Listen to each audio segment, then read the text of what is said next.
Hey brother, let me tell you about this brotherhood of muscle we got. We love beer, we love V8 power, but most of all, we love freedom! But here's the thing about this brotherhood. This is your last call, so either get on board or get out of my damn way.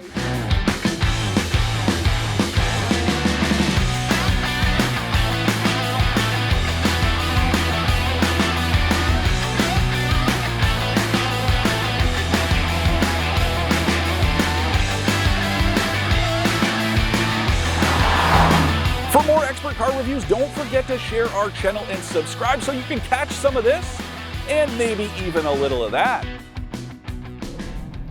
Who the heck was that guy? He had a really weird energy, but I honestly can't disagree with him because I absolutely adore this Dodge Challenger. This is a vehicle you're probably already extremely familiar with because it's been around forever, in automotive years, an eternity. This car first came out in 2008 and it had a couple mid-cycle refreshes. There was a big one in 2015, but it has essentially been the exact same vehicle as it was back then. And I kind of love it for that reason. You know, this Dodge Challenger, it's a special edition model called the RT Last Call Shakedown. And why it's called the Last Call model is because, sad face, the Dodge Challenger is going to be discontinued as we know it at the end of this year. Production is ending. And the next Dodge Challenger is going to be fully electric, which I'm sure when it comes here, it'll be amazing, but will it be able to do this? So not only is this Challenger old in the literal sense of age, it's also really old school in its mindset as well. So out of the three muscle cars, this is the one that to me feels the closest to those original muscle cars from the 60s and 70s. You know, the Mustang and Camaro of today are both like thoroughly modern sports cars. This one is a little bit more old school, and that's what gives it so much charm, and that's really why it is so engaging to drive. So what exactly makes the Dodge Challenger so old school? So first of all, it is a rear-wheel drive, 6-speed manual transmission V8 vehicle. You cannot buy cars like that today. And I think that's what makes it so special. You know, this Hemi V8, it's fantastic. It's old as sin, but honestly, the noises it makes, the sensations that it gives you when you're shoving it through a straight line, it just feels so engaging, and that noise is honestly like 70% why I like this car so much. And the other 30% really comes down to how cool this looks. I honestly think this is one of the coolest vehicles available right now, just based on style alone. I love all of the old school callbacks to the original Challenger. I love that big old air intake up front that shakes around when you rev the engine, those headlights. I just think the complete package is so good, and it makes me feel very cool when I drive it, which I can't say for a lot of cars. So like I said earlier, this Challenger is powered by 6.4 liter Hemi V8. It's got 485 horsepower and 475 pound-feet of torque, and honestly, it is so much. You'll never think that you need more power in this Dodge Challenger. But honestly, in true muscle car fashion, it's really only good in a straight line. I was going through some corners earlier, and I wasn't even going that fast, and I honestly felt like I was gonna go sideways at any moment. So it does feel a little bit unpredictable, but in my opinion, I think that's what gives this car so much personality, and it's what makes it really fun. And another really engaging element is this 6-speed transmission. It feels really great to use, and it's surprisingly user-friendly, so big fan over here.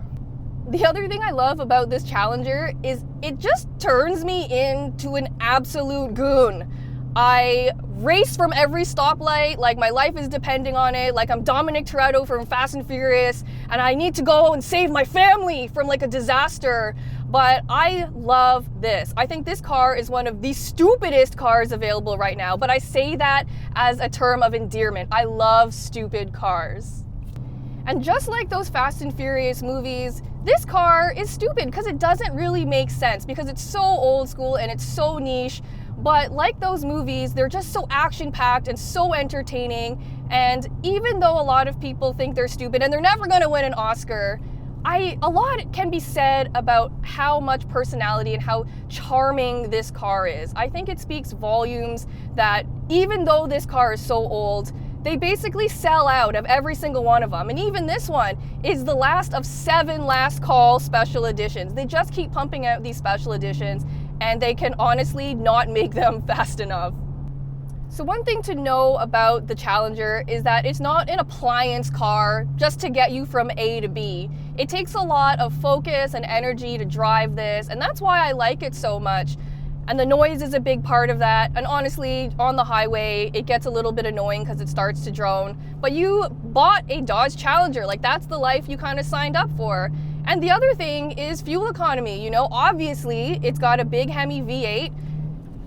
Makes me drive like a crazy person. My fuel economy has been absolutely atrocious. I've been getting about 14 liters per 100 kilometers. And that's just the life you sign up for, and I'm not sorry. So besides being a really silly vehicle, I actually find the Dodge Challenger weirdly practical. Like, first of all, the trunk is enormous. You can fit at least a couple bodies back there. Don't tell anyone I told you that.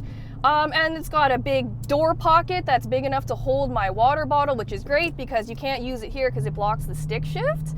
And otherwise, the infotainment screen is very user-friendly. I really enjoy that there are touchscreen controls and hard controls for everything. It just makes really sense and is really easy to get used to. And of course, if you're into drag racing, the Challenger offers you all sorts of tools to help, like timers and launch control and line lock. I'm not going to show you them today because I don't want to get in trouble by the cops. We've already had a couple cops looking at us funny today, so I don't want to test my luck. But I can honestly tell you, all in, I love this car, and I'm going to be very sad when it leaves. So the Challenger RT Scat Pack that this special edition model is based on is actually priced pretty affordably at about $63K. Because this special edition adds so many packages and visual upgrades that it ends up pushing the price to about $85,000. Which feels like a lot, but then if you think about the fact that a lot of those upgrades aren't just cosmetic, like there's suspension upgrades, there's bigger brakes, there's a lot of useful performance upgrades that really helps it feel more worth the asking price. To recap, I love the Dodge Challenger's ridiculous personality, hilariously fun driving dynamics, and retro style. I'm not a huge fan of how expensive it is or how much gas it guzzles. It's the end of an era, brother. Production of this Dodge Challenger ends at the end of this year, and I gotta tell you, I'm gonna be sad to see this big boy ride off into the sunset. But this is a truly special muscle car, and as a bonus, it's built right here in Ontario, Canada, so you can support your local brothers and sisters. This is just Jodi telling you how it is.